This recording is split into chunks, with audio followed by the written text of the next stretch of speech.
Hello, मेरा नाम गुरप्रीत सिंह है और मैंने जेईई एडवांस में ऑल इंडिया रैंक 23 सिक्योर किया था। मैंने अपनी जेईई की प्रिपरेशन 11th क्लास में श्री चैतन्या इंस्टीट्यूट से स्टार्ट करी थी। मैंने अपनी प्रिपरेशन को 3 फेज़ में डिवाइड किया था अपनी टीचर्स के गाइडेंस के अकॉर्डिंग। तो फर्स्ट फेज़ में हमें प्रॉपर एनसीईआरटी पे फोकस करवाया गया था और सिलेबस कंप्लीट करवाया गया था। सेकेंड फेज़ में हमने सारे टॉपिक्स की अच्छे से रिवीजन करी थी और उसमें जो भी एक्स्ट्रा टॉपिक्स जो एडवांस के लिए नेसेसरी होते हैं और जो मतलब एनसीईआरटी में अच्छे से कवर नहीं होते, उसको हमने कवर किया था। थर्ड फेज़ में हमने मॉक टेस्ट दिए थे काफ़ी और उनकी एनालिसिस की थी, जिससे हमें हमारी मिस्टेक्स के बारे में पता लगा था।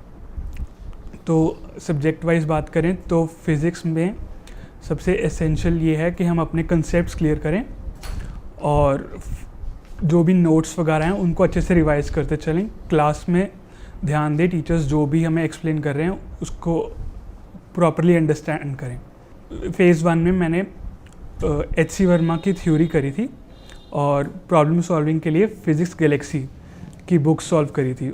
उनके इन टेक्स्ट क्वेश्चंस और एनएससीपी के क्वेश्चंस सॉल्व किए थे। और फिज़िक्स में इम्पॉर्टेंट टॉपिक्स होते हैं जैसे रोटेशन, वेव्स। इनमें हमको कंसेप्ट लगाना अच्छे से आना चाहिए और रोटेशन में जैसे स्पेसिफिकली हमको फॉर्मूले सारे अच्छे से याद होने चाहिए और उनकी एप्लीकेशन पे अच्छी प्रैक्टिस होनी चाहिए। न्यूक्लियर फिज़िक्स में हमको एनसीईआरटी फिज़िक्स की क्लास 12th की काफ़ी इम्पॉर्टेंट है। उनके रिएक्शंस जो भी उन्होंने दिए हैं वो अच्छे से याद होने चाहिए।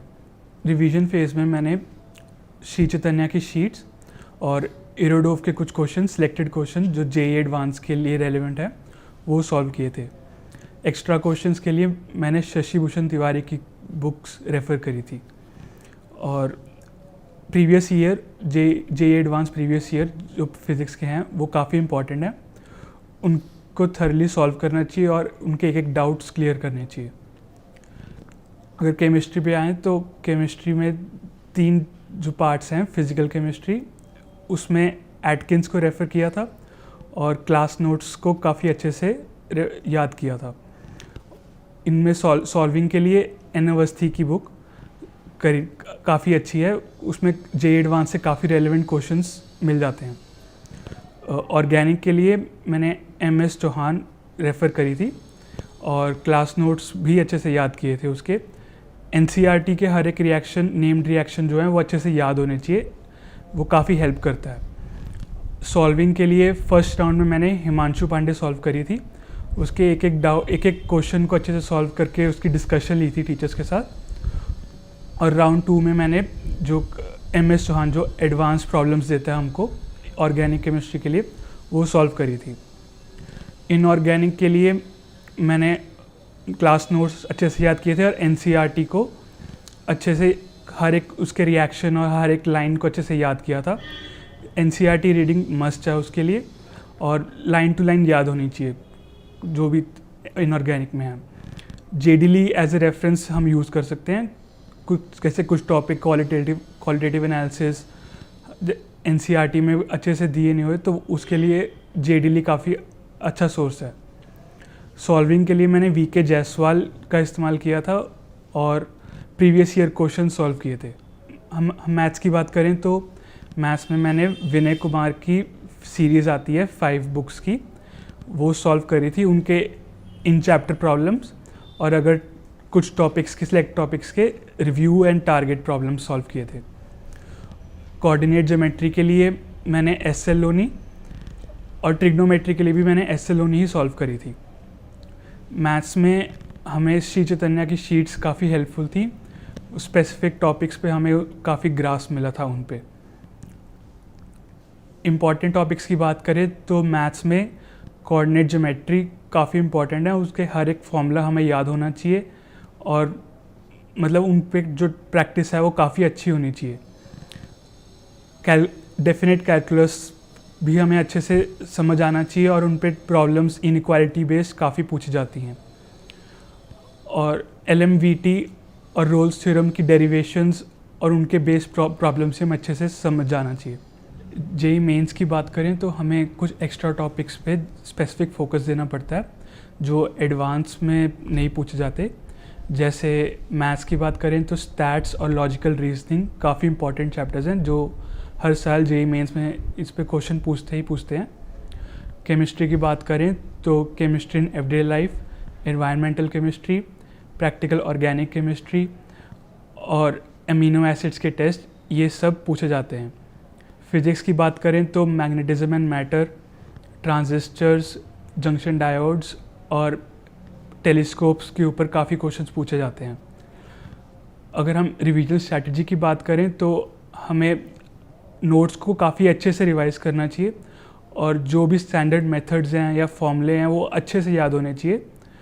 और स्टडी आवर्स की बात करें तो हमें 7 to 8 आवर्स सेल्फ स्टडी करनी चाहिए। स्लीपिंग आवर्स भी हमारे मिनिमम 7 to 8 आवर्स होने चाहिए ताकि हम अपने माइंड को रिलैक्स कर पाएँ। अगर स्टडी हैबिट्स की बात करें तो हमें 3 आवर्स के स्लॉट्स पुल करने चाहिए और मिनिमम 15 to 20 मिनट्स के बीच में ब्रेक्स लेनी चाहिए ताकि हम टायर्ड ना हो और फ्रेश माइंड से हर चीज़ जो भी चीज़ हम रिवाइज कर रहे हैं या लर्न कर रहे हैं वो हम अपनी फुल कैपेसिटी से कर पाएँ। टेस्ट की बात करें तो मैंने श्री चैतन्य की all India test series join करी थी जिसमें मैंने वीक में about 2 test JEE advance pattern पे, जेईई एडवांस के टाइमिंग 9 to 12 एंड 2:30 to 5:30 पे दिए थे।